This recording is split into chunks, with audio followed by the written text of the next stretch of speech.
ตั้งแต่เช้าจนถึงเวลานี้ก็ยังบำเพ็ญเพียรอยู่แล้วก็จะเป็นช่วงเย็นค่ำคืนสุดท้ายของการปฏิบัติธรรมที่พวกเราท่านทั้งหลายได้มาประพฤติปฏิบัติตลอดระยะเวลา2 คืน 3 วัน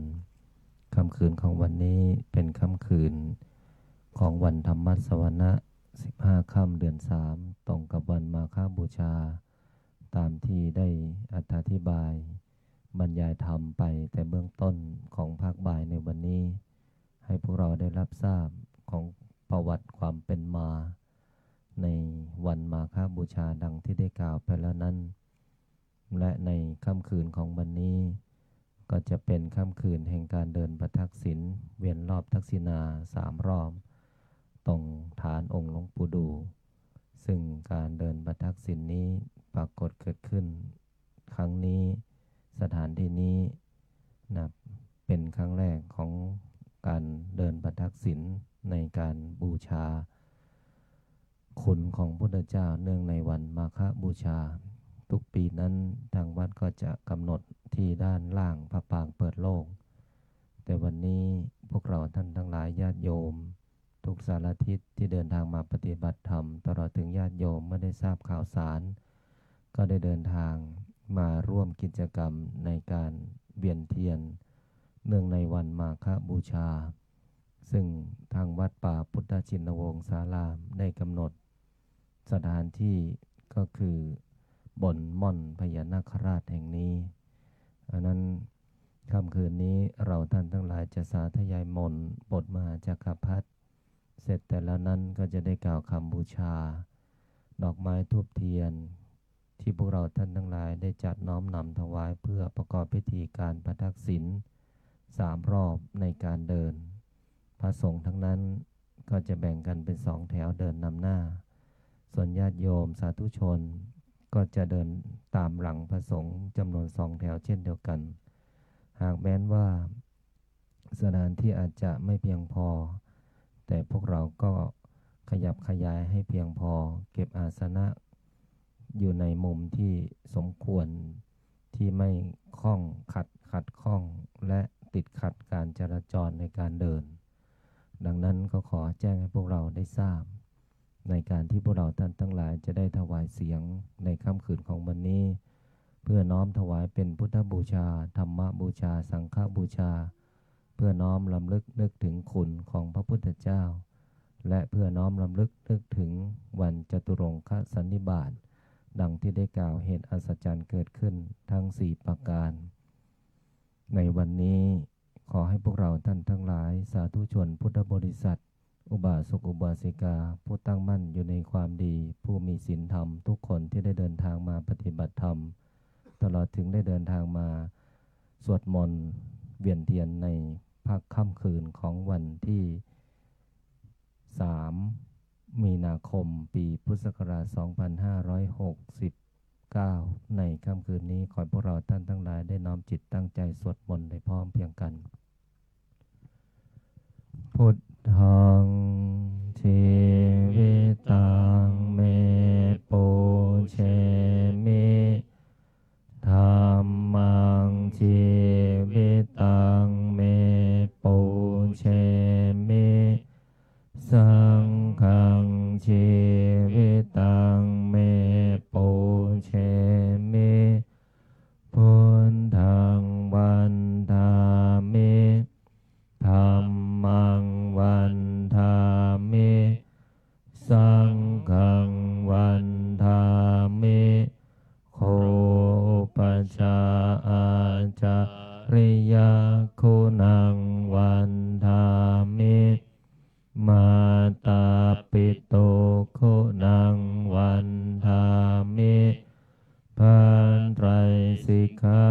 คุณังวันธามินะโมตัสสะภะคะวะโตอะระหะโตสัมมาสัมพุทธัสสะนะโมตัสสะภะคะวะโตอะระ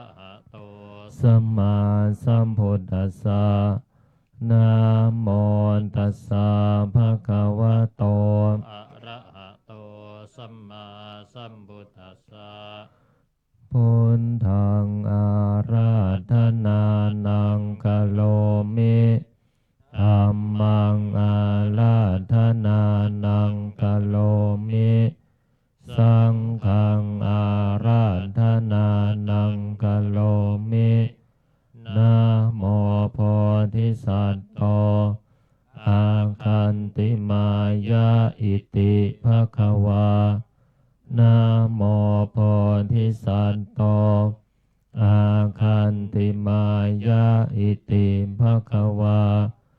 นะโมโพธิสัตว์โตอาคันติมายะอิติภควา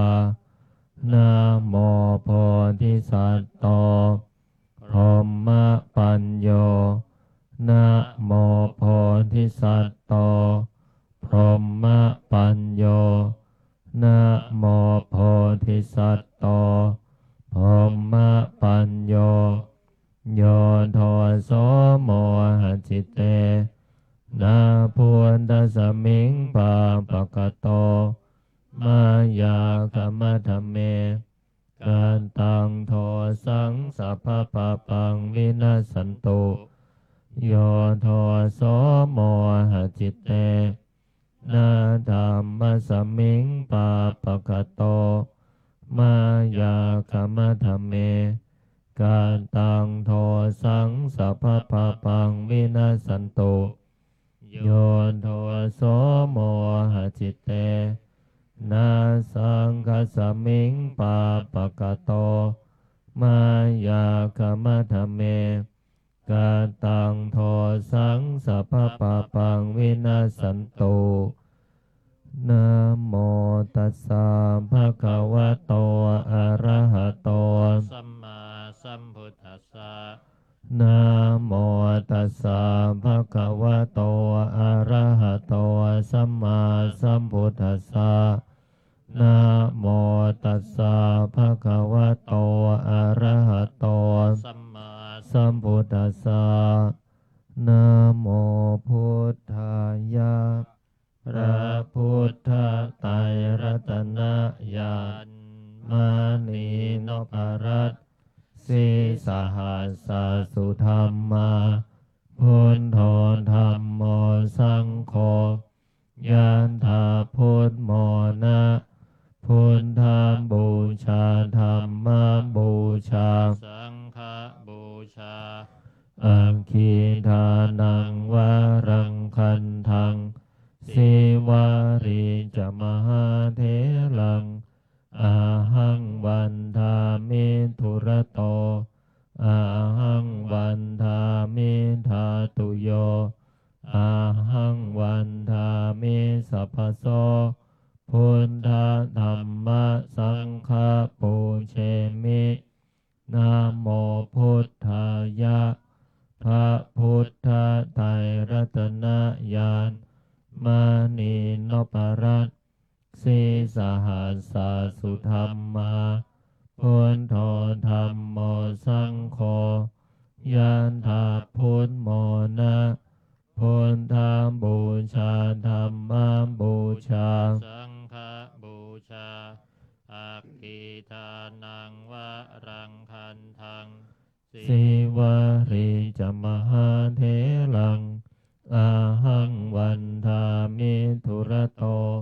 อาหังวันทามิธาตุโยอาหังวันทามิสัพพโสพุทธธัมมสังฆปูเชมินะโมพุทธายะพระพุทธไตรรัตนญาณมานีนพรัตน์สีสหัสสสุธรรมาพุทโธธัมโมสังโฆยะถาพุทโมนะพุทธบูชาธัมมบูชาสังฆบูชาอังคีทานังวะรังคันทังสิวาริจมหาเถลังอาหังวันทามิทุระโตอาหังวันทามิธาตุโยอาหังวันทามิสัพพโสพุทธธัมมสังฆปูเชมินะโมพุทธายะพระพุทธไตรรัตนญาณมานีนพรัตน์สีสหัสสสุธรรมาพุทโธธัมโม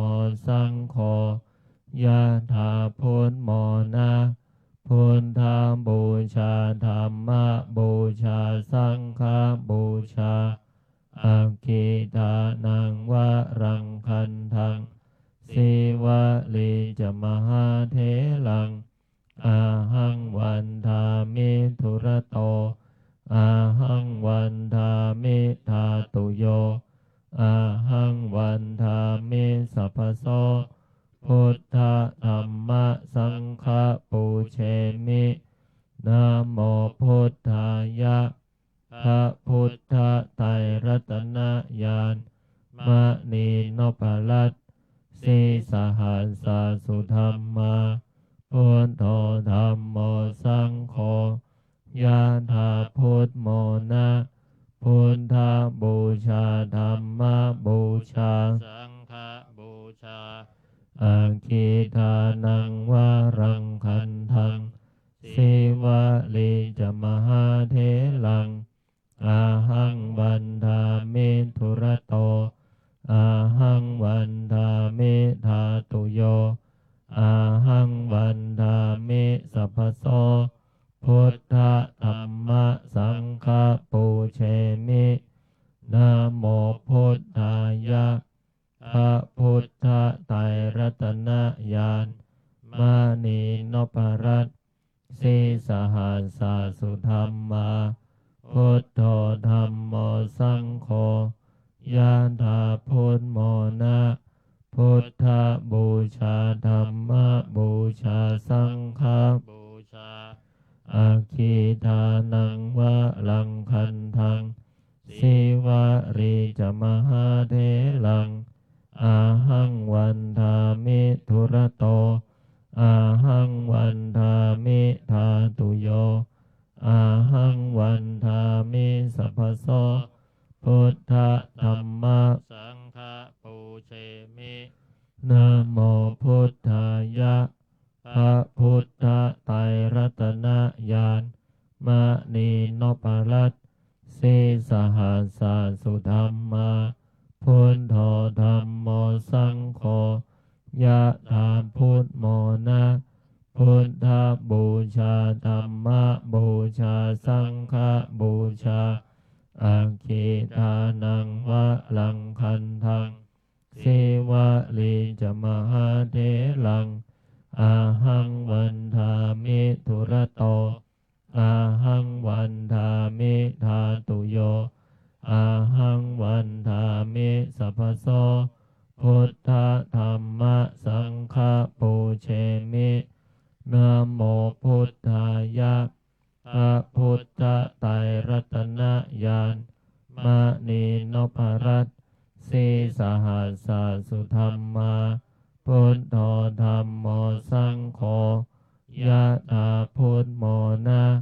พุทธบูชาธัมมบูชาสังฆบูชาอาคิทานังวะรังคันทังสิวะริจมหาเถลังอาหังวันทามิธุระโตอาหังวันทามิธาตุโย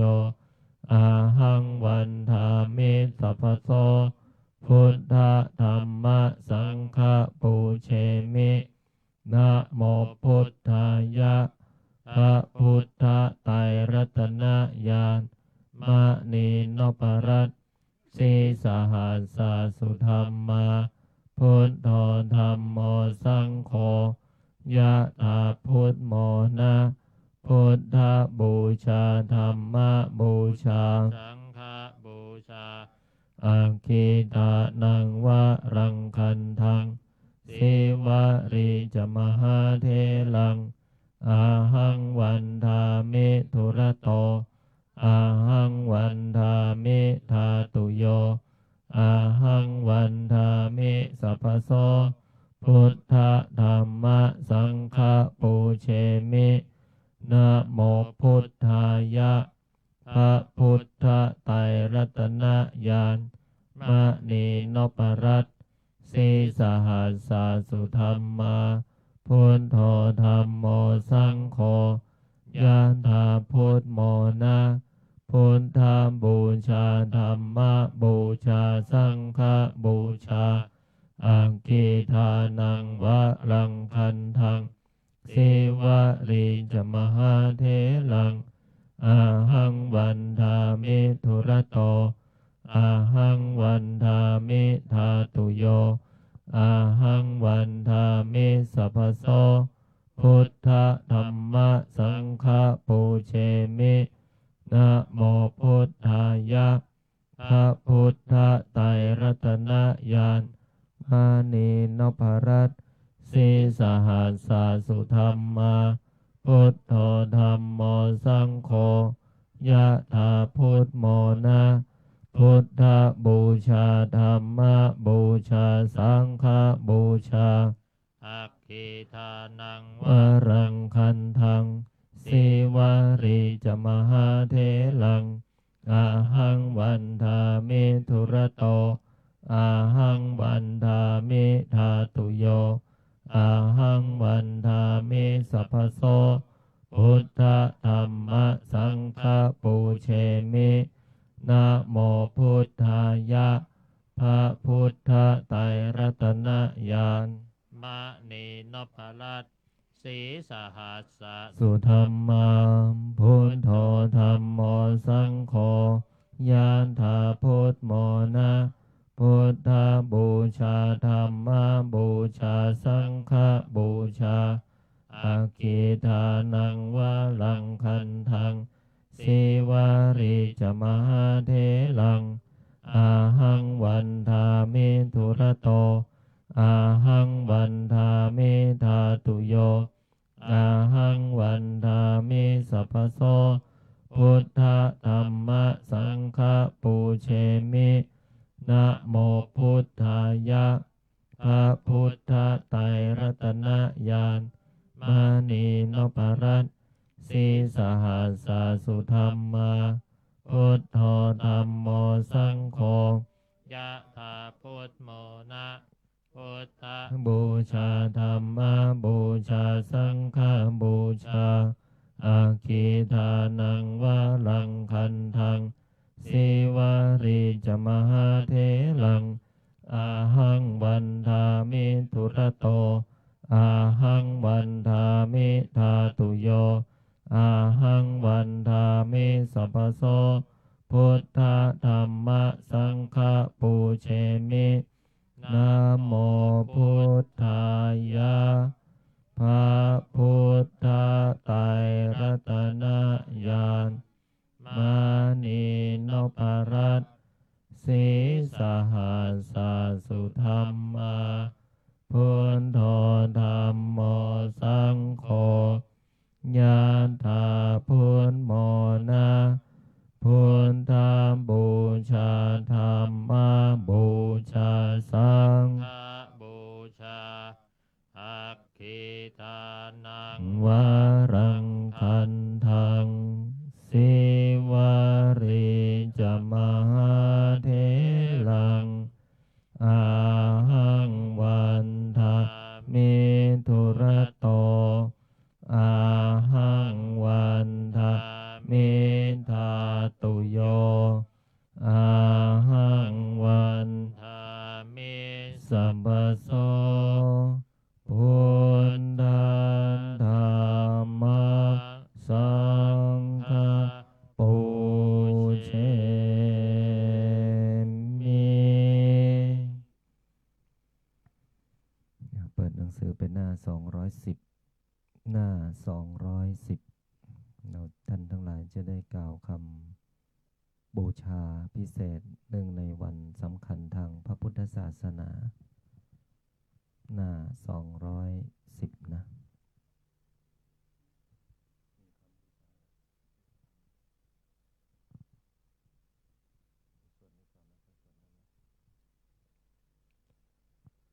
หันธรรมยังพุทธัสสะภะคะวะโตบุพภาคณมการังกะโรมาเสนะโมตัสสะภะคะวะโตอะระหะโตสัมมาสัมพุทธัสสะนะโมตัสสะภะคะวะโตอะระหะโตสัมมาสัมพุทธัสสะนะโมตัสสะ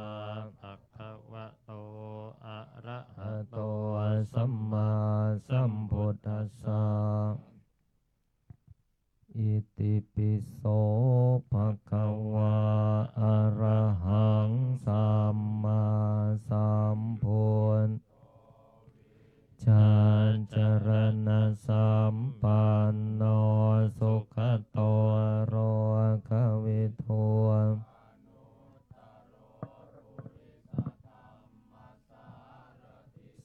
นทาเทวมนุษย์สานังพุทโธภควาติองค์ใดปัสสัมพุทธสุวิสุทธสันดานตัดโมนกิเลสมานบ่มีมนมีมองมัวหนึ่งในพระทัยท่านก็เบิกบานคือดอกบัวราคีบ่อพันบัวสุภคนทักคำจรองค์ใดประกอบด้วยพระกรุณาดังสาครโปรดหมู่ประชากรมาระโอภกันดานชี้ทางบรรเทาทุกข์และชี้สุขเกษมสารชี้ทางพระนฤพานอันพ้นโศกวิโยคภัยพร้อมเป็นจากพิจารสุจารานวิมลใสเห็นเหตุที่ไกลไกลก็เจนจบประจักษ์จริงกำจัดน้ำใจหยาบสันดานบาปแห่งชายหญิงสัตว์โลกได้พึงพิงมาระบาปบำเพ็ญบุญข้าขอประนอบน้อมศิระกล่าวบังคมคุณสัมพุทธการุณญาภาพนานนิรันดรสวากขาโตภะคะวะตา ธัมโมสันทิติโกอาคาลิโกเอหิปัสสิโกโอปะนะยิโกปัจจัตตังเวทิตาโพวินโยหิติธรรมะคือคุณากรส่วนชอบสาธรดุจดวงประทีปชัชวาลแห่งองค์พระศาสดาจารย์ส่องสัตย์สันดานสว่างกระจ่างใจมนทำได้นับโดยมรรคผลเป็นแปดพึงยนต์และก้าวกับทางนฤพานสมญาโลกอุดรพิสดารอันลึกโอฬารพิสุทธิพิเศษสุขใสอีกธรรมต้นทางคันไร นามขนานคันไขปฏิบัติปฏิยัติเป็นสองคือทางดำเนินดุจจะครองให้ล่วงลุกปอ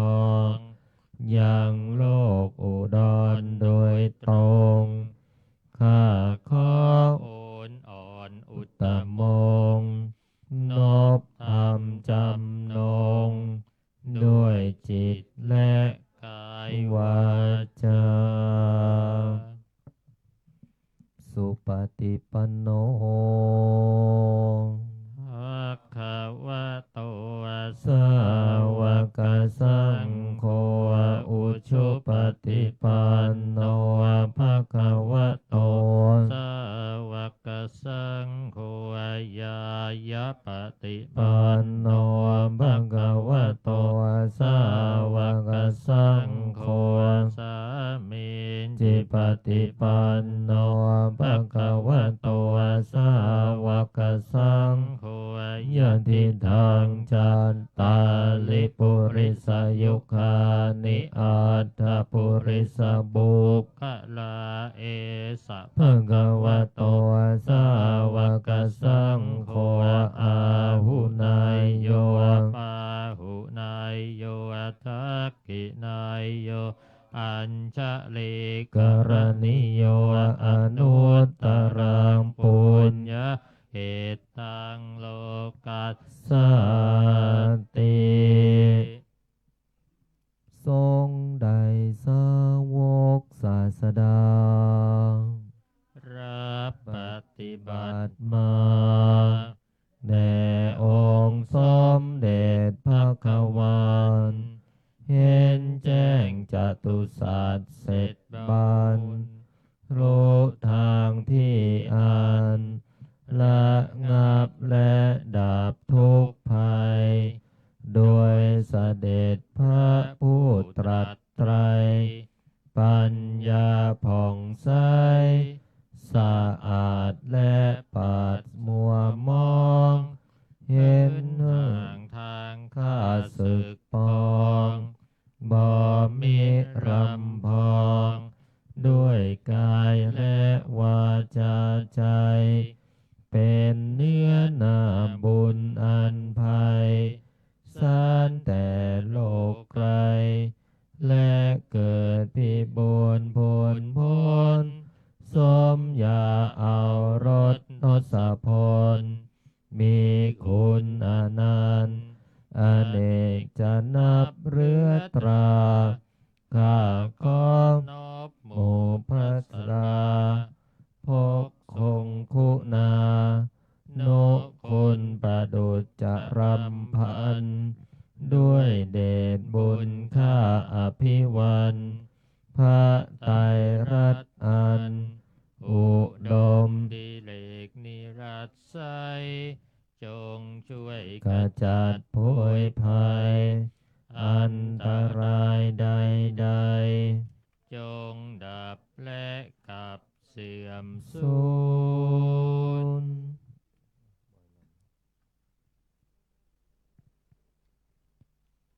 นั่นเดี๋ยวแล้วจบ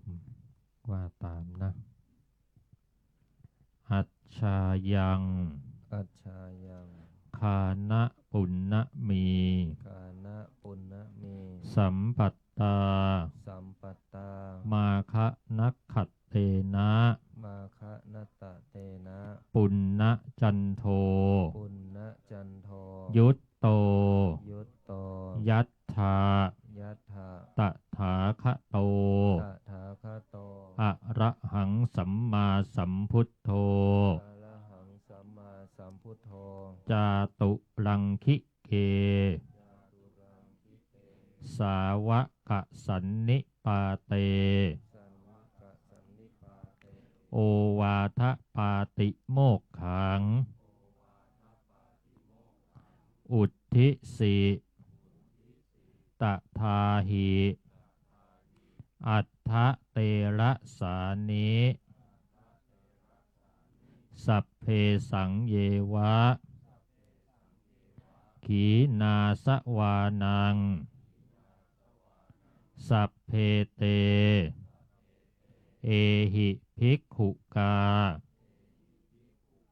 สัพเพปิเต อนามันติตาวะ ภัคคะวะโต สันติกัง อาคตา เวรุวะเน กะลันทกะนิวาเป มาหะปุณณมิยังวัฏฐมานะกัจฉายายะตัดสมินจาสันนิปาเต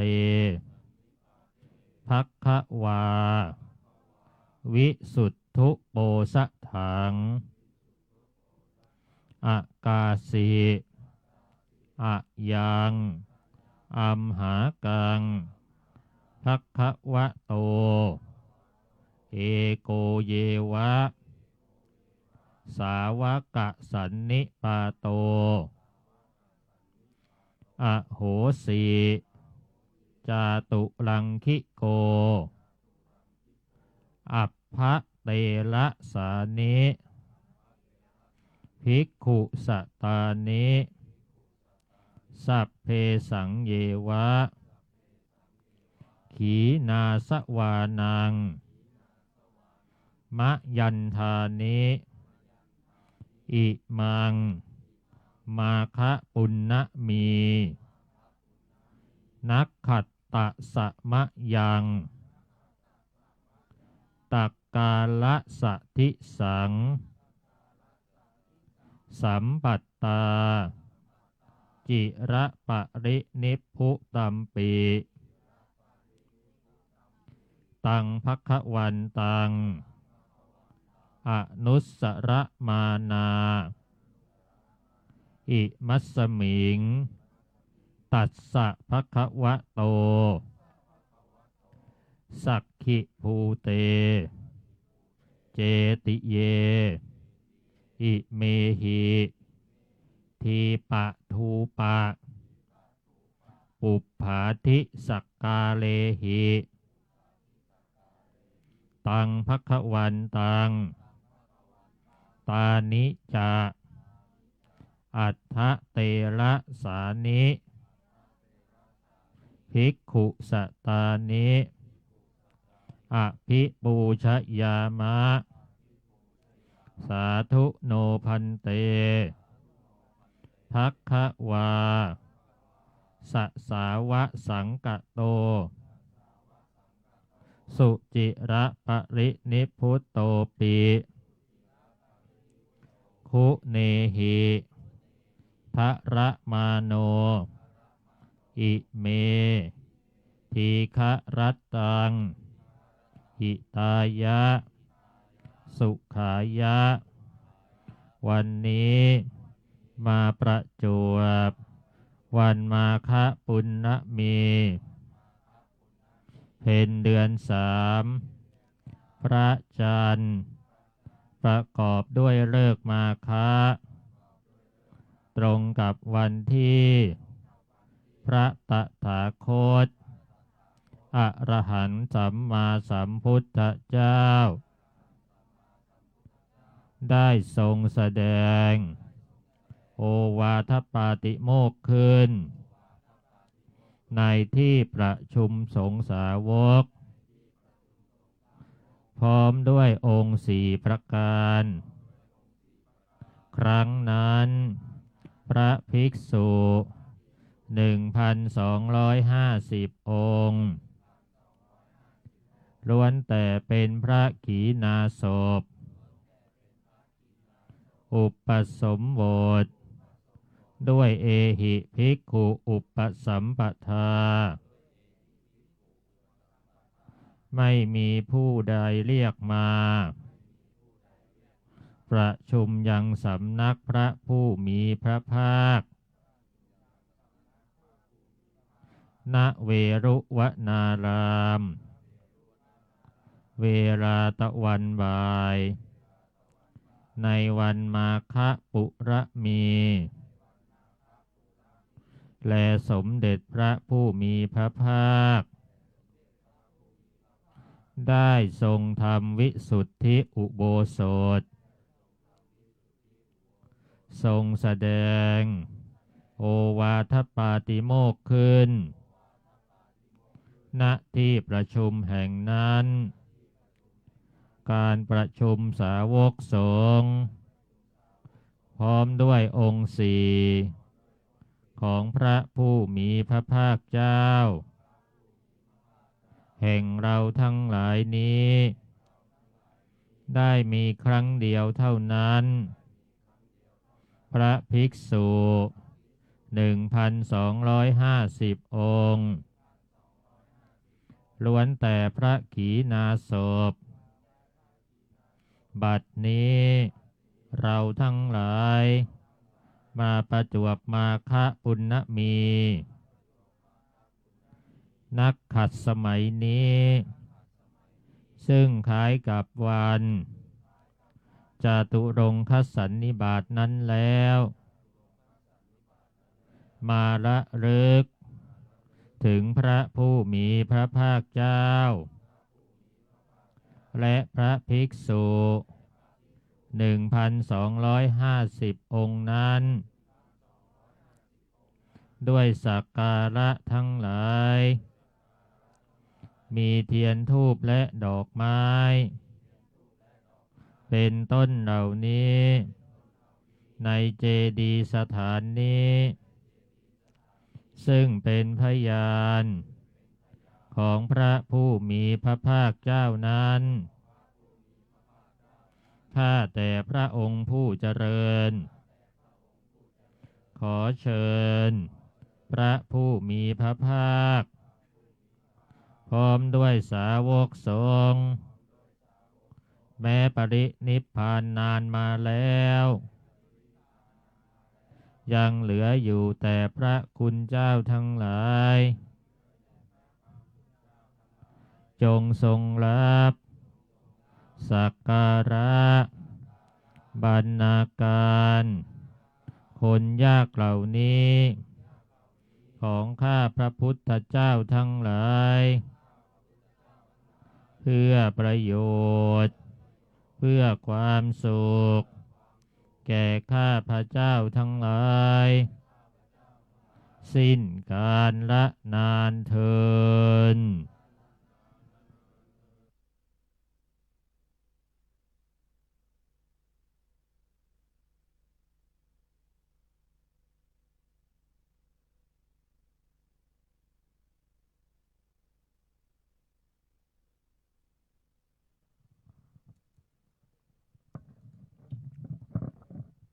นิมนต์พระสงฆ์ทั้งนั้นได้กราบขอขมาพระรัตนตรัยตลอดถึงญาติโยมทุกท่านทุกคนก่อนที่พวกเราจะได้ประทักษิณกันนะโมตัสสะภะคะวะโตอะระหะโตสัมมาสัมพุทธัสสะนะโมตัสสะภะคะวะโตอะระหะโตสัมมาสัมพุทธัสสะนะโมตัสสะภะคะวะโตอะระหะโตสัมมาสัมพุทธัสสะพุทธังชีวิตังยาวะนิพพานังสารนังคัจฉามิธัมมังชีวิตังยาวะนิพพานังสารนังคัจฉามิสังฆังชีวิตังยาวะนิพพานังสารนังคัจฉามิทุติยัมปิพุทธังชีวิตังยาวะนิพพานังสารนังคัจฉามิทุติยัมปิธัมมังชีวิตังยาวะนิพพานังสารนังคัจฉามิทุติยัมปิสังฆังชีวิตังยาวะนิพพานังสารนังคัจฉามิตติยัมปิพุทธังชีวิตังยาวะนิพพานังสารนังคัจฉามิตติยัมปิธัมมังชีวิตังยาวะนิพพานังสารนังคัจฉามิตติยัมปิสังฆังชีวิตังยาวะนิพพานังสารนังคัจฉามิพุทธังสารนังคัจฉามิธัมมังสารนังคัจฉามิสังฆังสารนังคัจฉามิทุติยัมปิพุทธังสารนังคัจฉามิทุติยัมปิธัมมังสารนังคัจฉามิทุติยัมปิสังฆังสารนังคัจฉามิตติยัมปิพุทธังสารนังคัจฉามิตติยัมปิธัมมังสารนังคัจฉามิตติยัมปิสังฆังสารนังคัจฉามิกายเยนะวาจายวะเจตสาวาพุทเทกุกัมมังปะกะตังมะยายัง ปฏิกันหาตุอาจายันตังกาลันตะเลสังวาริตุงวาสุเทกายเยนะวาจายาวาเจตสาวาธัมเมกัมมังปะกะตังมายายังธัมโมปฏิกันหาตุอาจายันตังกาลันตะเลสังวาริตุงวาธัมเมกายเยนะวาจายาวาเจตสาวาสังเค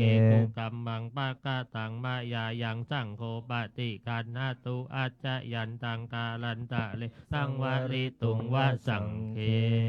วันธามิพันเตสัพพังอปาราทังขมาธาเมพันเตมยาคตังปุญญังสามีนาอนุโมทิตาปังสามีนา คตังปุญญังไมหังทาตาปังสาธุสาธุอนุโมทามิวันธามิพันเตสัพพังอปาราทังขมาธาเมบันเตมายาคตังปุญญังมามินาอนุโมทิตาปังสามินาคตังปุญญังไมหังตาตาปังสาธุสาธุอนุโมทามิวันธามิปันเตสัพพังอปาราทังขมาธาเมบันเตมายาคตังปุญญังสามินาอนุโมทิตาปังสามินาคตังปุญญังไมหังตาตาปังสาธุสาธุอนุโมทามิ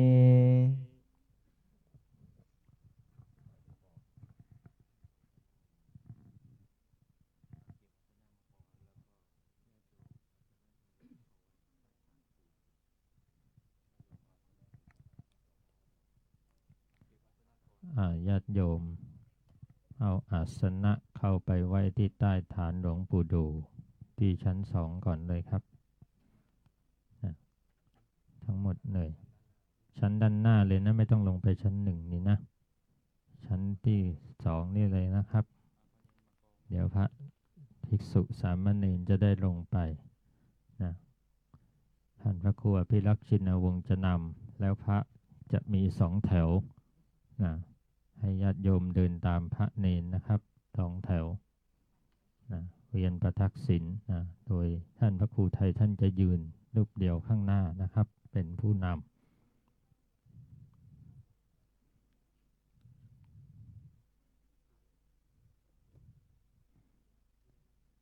เดี๋ยวโยมยืนรอข้างล่างเลยนะครับเพราะว่าท่านพระครูท่านจะเดินลงบันไดไปทางนี้เลย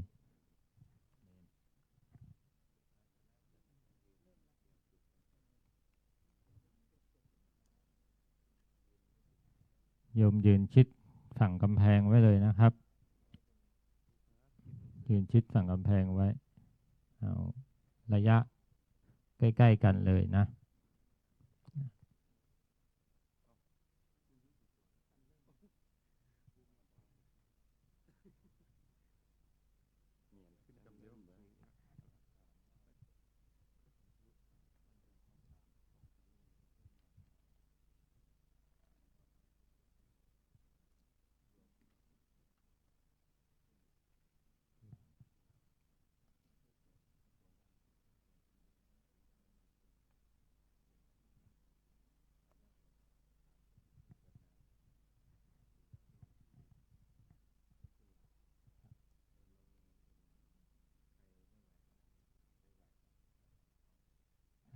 แจ้งให้ญาติโยมได้รับทราบแล้วก็ปฏิบัติเหมือนกันทั้งหมดนะครับ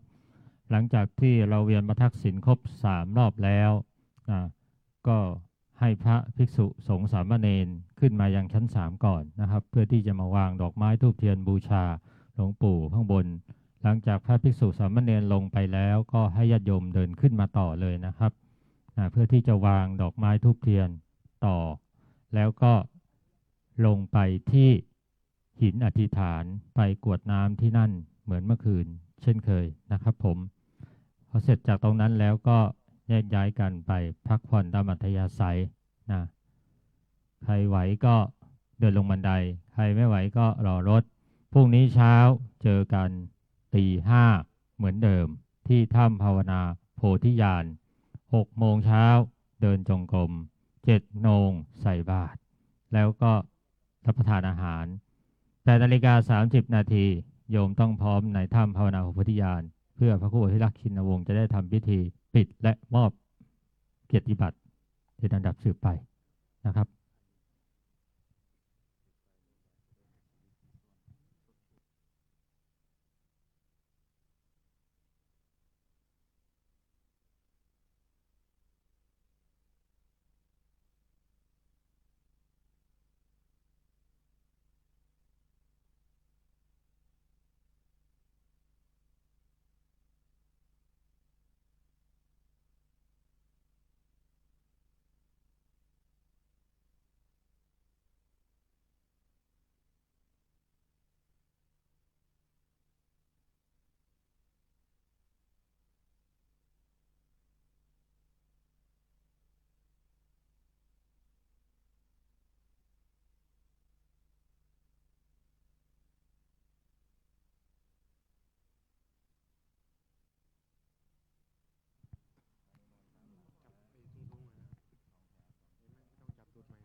นะโมตัสสะภะคะวะโตอะระหะโตสัมมาสัมพุทธัสสะนะโมตัสสะภะคะวะโตอะระหะโตสัมมาสัมพุทธัสสะนะโมตัสสะภะคะวะโตอะระหะโตสัมมาสัมพุทธัสสะเดี๋ยวจุดเทียนให้โยมด้วยนะให้ไฟแช็กจุดได้เลยนะครับต่อหน่อย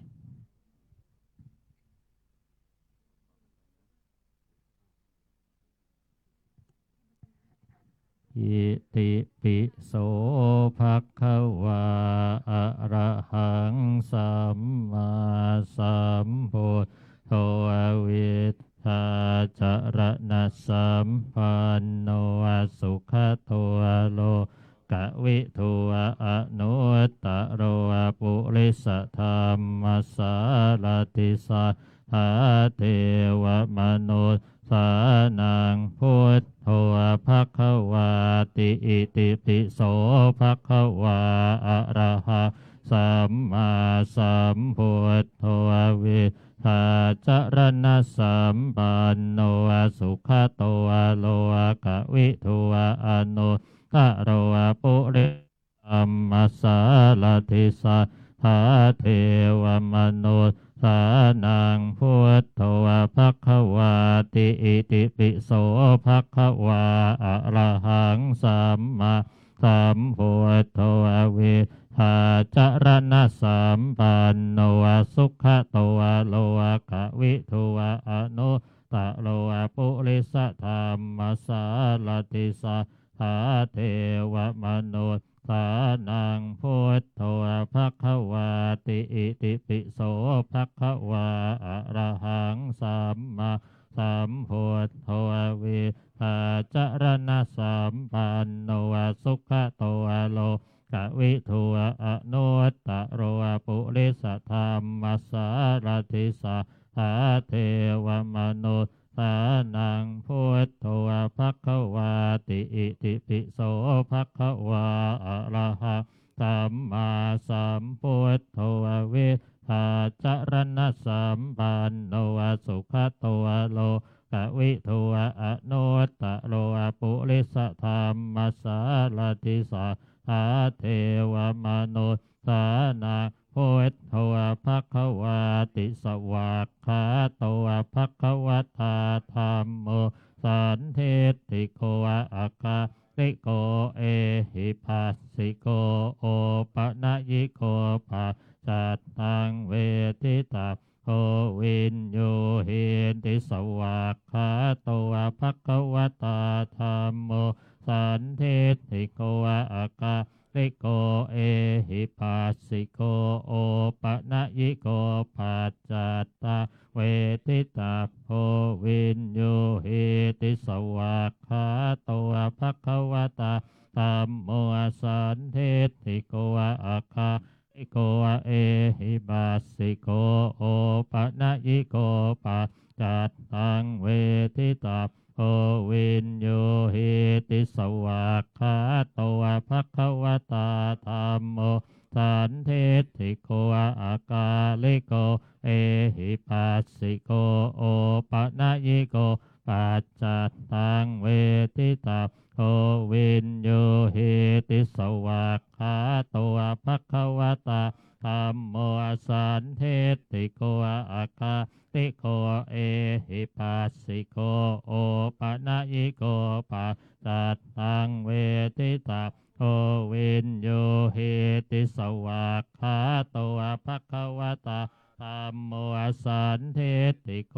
อากาลิโกเอหิปัสสิโกโอปะนะยิโกปัจจัตตังเวทิตาโอวินโยหิติสวากขาโตภะคะวตาธัมโมสันเทติโกอากาลิโกเอหิปัสสิโก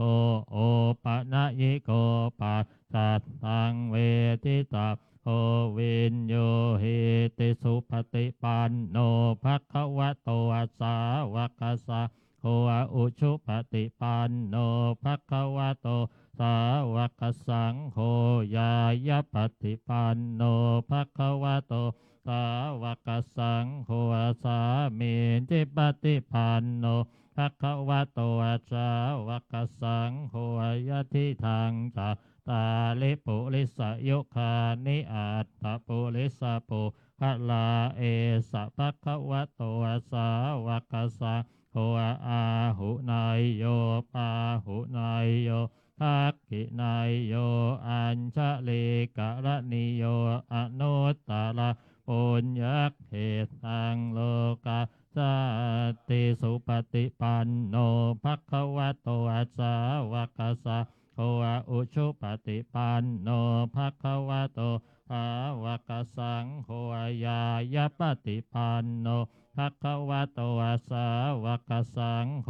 สามีจิปฏิปันโนภะคะวะโตสาวกสังโฆ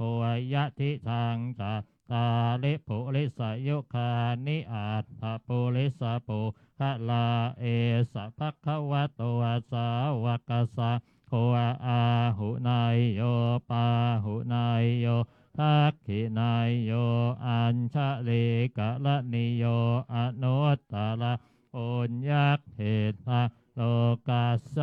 ติสุปฏิปันโนภะคะวะโตสาวกสังโฆอุชุปฏิปันโน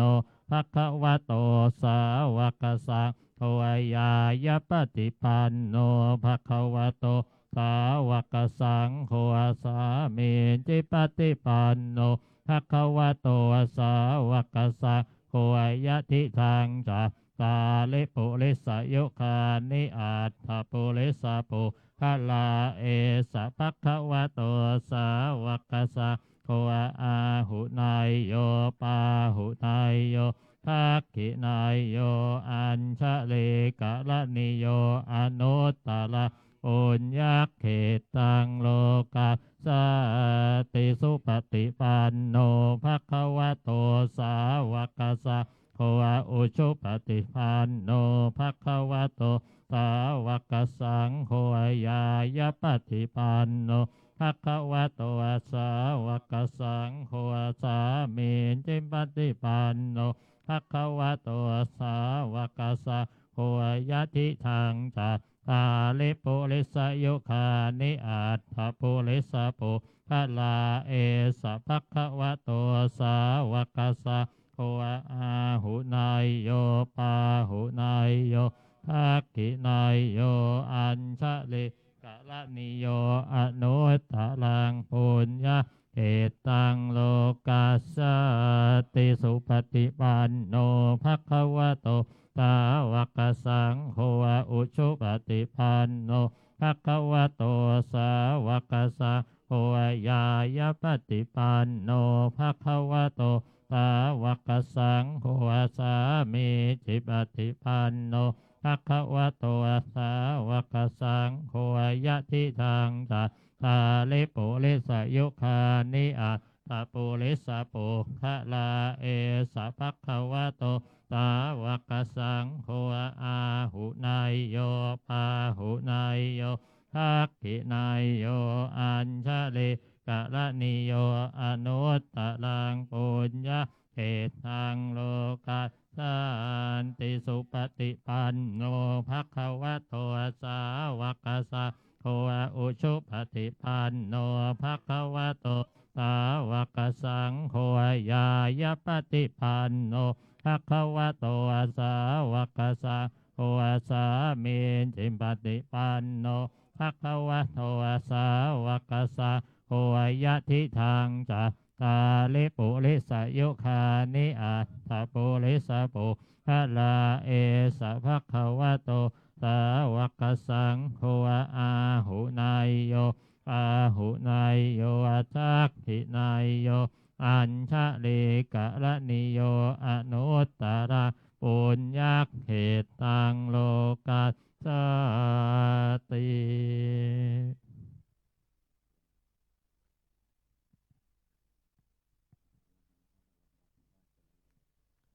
อะระหังสัมมาสัมพุทโธภคะวาพุทธังภคะวันตังอภิวาเทมิสวากขาโตภคะวตาธัมโมธัมมังนะมัสสามิสุปฏิปันโนภคะวะโตสาวกสังโฆสังฆังนะมามิ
อันนี้มนต์พระภิกษุสามเณรที่หินอธิษฐานเลยครับ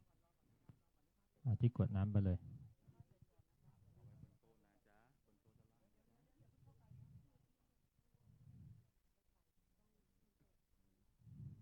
เอาเนรลงไปเลยลูกเนรลงเดี๋ยวจะได้ให้โยมลงโยมวางแล้วลงได้เลยนะครับไปที่หินอธิษฐานเลยเดี๋ยวเราไปกรวดน้ำพร้อมกัน